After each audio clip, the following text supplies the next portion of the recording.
En 1963, México hace algo que no había hecho en más de 20 años. Produce más trigo del que consume. No importa nada, exporta.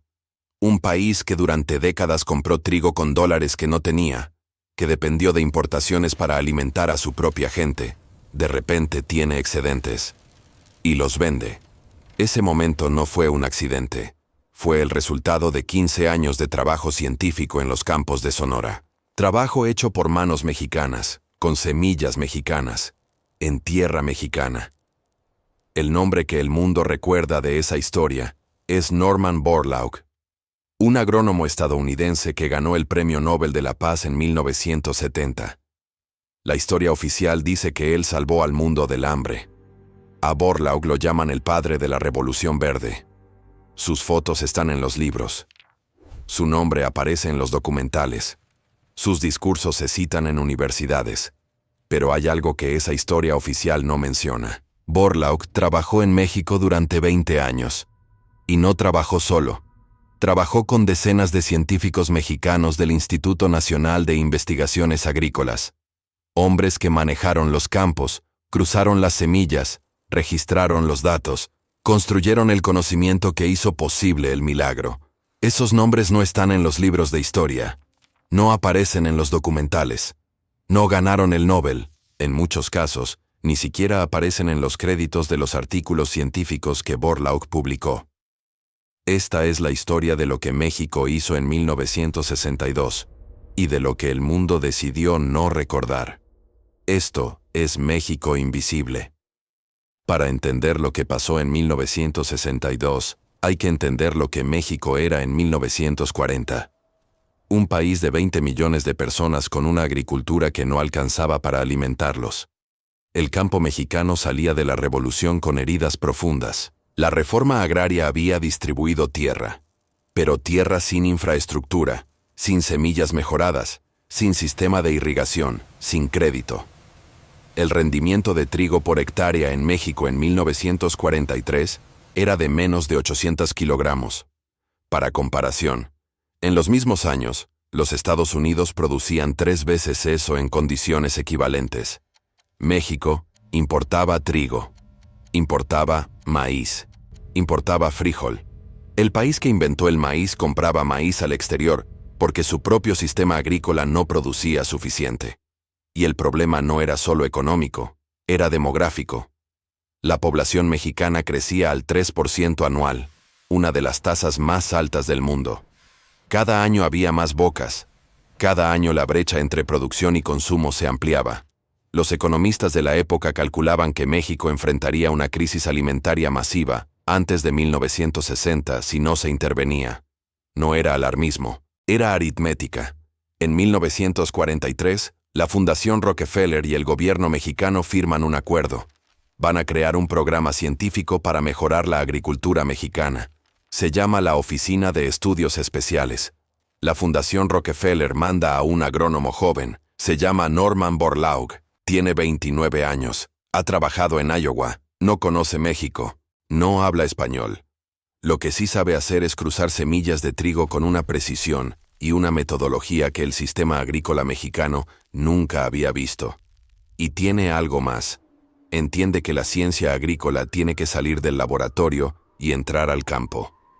Borlaug llega a los campos del Valle del Yaqui, en Sonora, y ahí encuentra algo que los libros no mencionan. Un equipo de agrónomos mexicanos de línea que lleva años trabajando el mismo problema. Hombres como Ignacio Narváez, Arnoldo Amaya, Gilberto Palacios de la Rosa. Técnicos que conocen el suelo, el clima, las plagas locales. Que saben cuándo se hiela en el Yaqui y cuándo no. Que tienen la confianza de los agricultores. El programa que va a salvar al mundo del hambre no lo inventa un solo hombre. Lo construye una colaboración. Y la historia solo recordará a uno de los dos lados. Antes de seguir, ¿sabías que la Revolución Verde nació en México? Escribe en los comentarios. ¿Sabía o no sabía? Porque lo que viene después cambia completamente cómo ves esta historia. El problema del trigo mexicano en 1943 tiene dos caras. La primera es el rendimiento. Las variedades locales producen poco por hectárea. La segunda es más peligrosa. La roya. La roya del tallo es un hongo. Ataca el trigo cuando está maduro. Puede destruir el 70% de una cosecha en días. Y en México de los años 40, una plaga de roya es una hambruna. Borlaug y el equipo mexicano de línea empiezan a cruzar cientos de variedades de trigo, buscando dos cosas al mismo tiempo: resistencia a la roya y alto rendimiento. Es un trabajo que requiere años. Requiere cruzar miles de plantas, registrar miles de datos, eliminar miles de candidatos. El equipo trabaja en dos zonas climáticas distintas simultáneamente. En el Yaqui, en Sonora, durante el invierno, y en Chapingo, en el Estado de México, durante el verano. Esto duplica la velocidad de las generaciones de selección. En lugar de una cosecha por año, consiguen dos. Fue Borlaug quien propone esta estrategia de doble temporada, pero son los agrónomos mexicanos de línea quienes la ejecutan en campo, quienes contratan a los jornaleros, quienes supervisan los cruces, quienes mantienen los registros durante las semanas que Borlaug regresa a los Estados Unidos. Para 1954, el equipo tiene variedades con resistencia sólida a la roya. El rendimiento ha mejorado, pero no lo suficiente. El trigo sigue creciendo demasiado alto. Cuando la planta produce muchos granos, se dobla por el peso, se acama. La cosecha se pierde en el suelo. La solución viene de Japón. Un trigo enano llamado Norin 10, desarrollado en Hokkaido a principios del siglo XX. Una planta más corta, un tallo más grueso, una raíz más eficiente. La misma energía que antes iba al tallo, ahora va al grano. El equipo cruza el Norin 10 con las variedades resistentes a roya que ya tienen. El proceso toma años de selección, evaluación, descarte, pero el resultado es extraordinario. Variedades de trigo de tallo corto, resistentes a la roya, con rendimientos que triplican a las variedades locales. El trabajo de laboratorio no es lo más difícil. Lo más difícil es convencer a los agricultores mexicanos de cambiar. Un campesino en el Yaqui ha sembrado la misma semilla que sembró su padre. Cambiar de semilla es un riesgo existencial. Si la nueva semilla falla, su familia no come.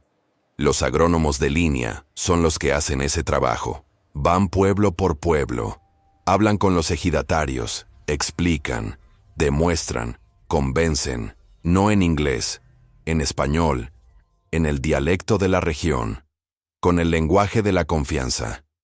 Los primeros agricultores que adoptan las nuevas variedades en el Yaqui ven resultados que no han visto en su vida.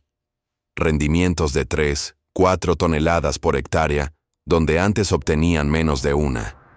La noticia se propaga sola. Para 1960, la adopción de las nuevas variedades se acelera en todo el norte de México.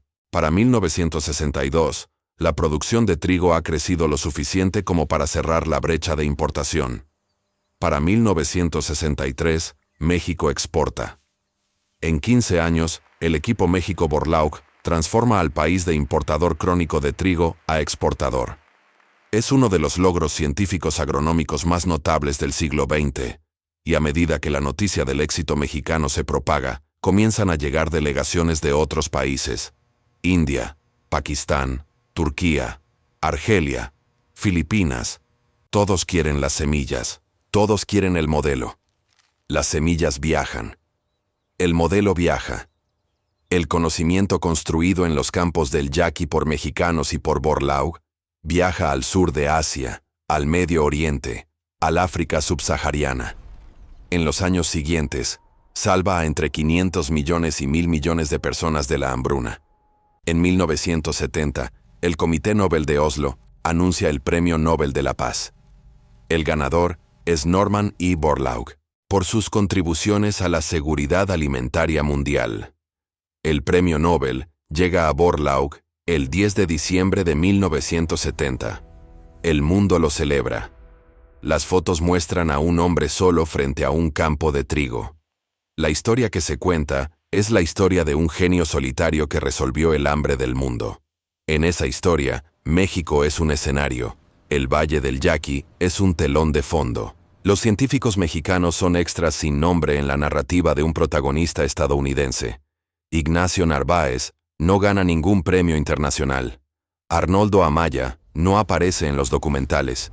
Gilberto Palacios de la Rosa no tiene entrada en Wikipedia en inglés. El equipo de línea, que trabajó 15 años en los campos de Sonora, no recibe ningún reconocimiento comparable al que recibe el colaborador extranjero.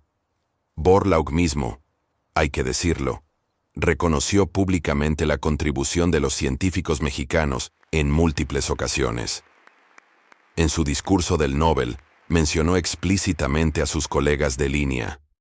Dijo que el logro era colectivo, pero una mención en un discurso de aceptación no tiene el mismo peso que un nombre en los libros de texto. No tiene el mismo peso que una entrada en la historia oficial. No tiene el mismo peso que el titular del periódico, que la foto en la revista, que el documental de televisión. El problema no es solo que el mundo ignoró a los científicos mexicanos. El problema es que México los ignoró también.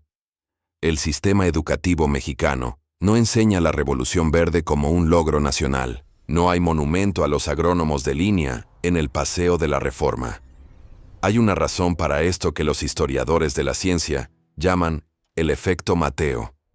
En la distribución del crédito científico, quien ya tiene fama recibe más crédito que quien no la tiene, incluso cuando la contribución es equivalente o mayor. Borlaug llega a México con el respaldo de la Fundación Rockefeller, con publicaciones en inglés, con conexiones institucionales internacionales. Los científicos mexicanos llegan con conocimiento del campo, con redes locales, con décadas de observación del suelo. En la economía del crédito científico internacional, el inglés vale más que el español. La institución estadounidense vale más que la institución mexicana. El nombre conocido acumula el reconocimiento que el nombre desconocido no puede retener. Esto no es conspiración. Es el funcionamiento normal de un sistema de distribución de crédito que fue construido por y para los países con mayor poder institucional. Y México, en 1970, no tenía ese poder. Lo que sí tenía era el campo, el suelo, los científicos, el trabajo. Y el resultado, ese trigo que viajó a India y Pakistán y alimentó a un subcontinente, lleva en su ADN genético el trabajo de hombres cuyo nombre nadie sabe. Hay una institución que sí existe como legado de ese trabajo. Se llama CIMIT, Centro Internacional de Mejoramiento de Maíz y Trigo. Fue fundado en México en 1966, en el terreno del Instituto Nacional de Investigaciones Agrícolas en Texcoco. CIMIT sigue operando hoy. Tiene investigadores de 90 países. Ha desarrollado más de 800 variedades mejoradas de maíz y trigo. Su trabajo llega a 100 millones de agricultores en el mundo en desarrollo. Está en México. Es mexicano en su tierra y en su historia, pero la mayoría de los mexicanos nunca ha escuchado su nombre. En 2021, el CIMIT cumplió 55 años de operaciones. Hay más probabilidades de que un estudiante universitario en Kansas sepa lo que es el CIMIT que un estudiante universitario en Guadalajara. Eso es el borrado. No una decisión deliberada de un actor malicioso. Es el resultado acumulado de décadas de narrativa internacional que no tuvo incentivo para incluir la versión mexicana de la historia. Y México, por su parte, tampoco tuvo el aparato institucional para reclamar esa narrativa. No produjo documentales. No publicó libros de divulgación en inglés. No organizó campañas de comunicación internacional. Evangelina Villegas es otra historia que el mundo no cuenta bien. Trabajó en el CIMIT desde los años 60. En 1964, siendo joven investigadora, comienza a estudiar la calidad proteínica del maíz. Villegas descubre que ciertas variedades de maíz tienen un perfil de aminoácidos completamente diferente al maíz común. Más lisina, más triptófano. Los aminoácidos que el cuerpo humano necesita y que el maíz normal no proporciona. Su descubrimiento abre la posibilidad de un maíz que no solo alimenta en calorías, sino en proteína completa. Un maíz que podría resolver la desnutrición proteínica en comunidades donde el maíz es el 80% de la dieta. Villegas pasa décadas perfeccionando el maíz de calidad proteínica. que el CIMIT llama QPM, Quality Protein Maize. Trabaja con agricultores en África y Asia. Publica con rigor. Sus datos son sólidos. En el año 2000, Evangelina Villegas y Edwin Mertz reciben el Premio Mundial de la Alimentación, el equivalente del Nobel en Nutrición Agrícola. Por fin, 36 años después de que el trabajo comenzó, Villegas es la primera mexicana en ganar ese premio, y sin embargo, su nombre es casi desconocido en México. Pregunta en cualquier preparatoria quién fue Evangelina Villegas. El silencio será la respuesta. El patrón se repite. El trabajo nace en México, los beneficios llegan al mundo, el crédito viaja al exterior, y México no construye la narrativa que le permite reclamarlo. Hoy, el CIMIT trabaja en lo que llama la próxima revolución verde. Variedades resistentes a la sequía para el África subsahariana. Maíz tolerante al calor para el sur de Asia. Trigo con mayor eficiencia de nitrógeno para reducir el uso de fertilizantes. Ese trabajo se hace en Texcoco, en los campos experimentales del Estado de México, con científicos de México, de Kenia, de India, de Bangladesh, trabajando en el mismo suelo donde Borlaug y los agrónomos de línea trabajaron hace 70 años. La cadena no se rompió. El conocimiento no desapareció. Pero la narrativa que debería conectar ese trabajo con la identidad mexicana, que debería hacer que los estudiantes de Monterrey y de Oaxaca supieran lo que se construye en Texcoco, esa narrativa sigue sin escribirse. ¿Cuántos estudiantes mexicanos saben que México es el centro mundial de mejoramiento de maíz y trigo? ¿Cuántos padres de familia saben que las variedades que alimentan a la India y a Etiopía nacieron en un campo experimental a 1 hora de la Ciudad de México? ¿Cuántos mexicanos saben que en este momento, mientras este video se reproduce, hay investigadores en Texcoco cruzando semillas de maíz que van a alimentar a comunidades en Tanzania dentro de 10 años? La ignorancia no es culpa de los científicos. Los científicos hacen su trabajo. La ignorancia es el resultado de un país que no ha construido el puente entre su ciencia y su identidad nacional. Hay algo que los números de la Revolución Verde no capturan completamente. Capturan toneladas de grano.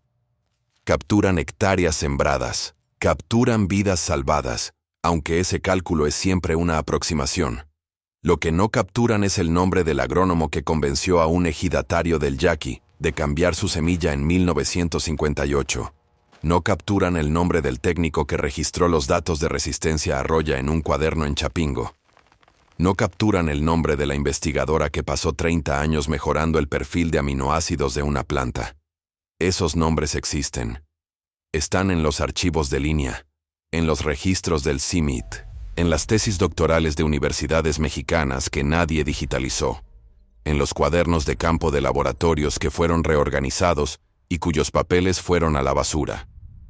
La historia de cómo México alimentó al mundo en 1962 no es solo una historia de semillas, es una historia de instituciones que no supieron valorar su propio trabajo, de un sistema científico que produjo resultados de clase mundial sin construir el aparato de comunicación que los hiciera visibles. Brasil produce documentales sobre su programa de etanol. India celebra la Revolución Verde como logro nacional. Los Estados Unidos tienen libros de texto que explican el papel de la Fundación Rockefeller en la seguridad alimentaria global. México tiene los campos, tiene el CIMIT, tiene los científicos, tiene 70 años de historia agrícola que cambió el mundo. Y tiene estudiantes que no saben nada de eso. Eso es lo que México Invisible documenta.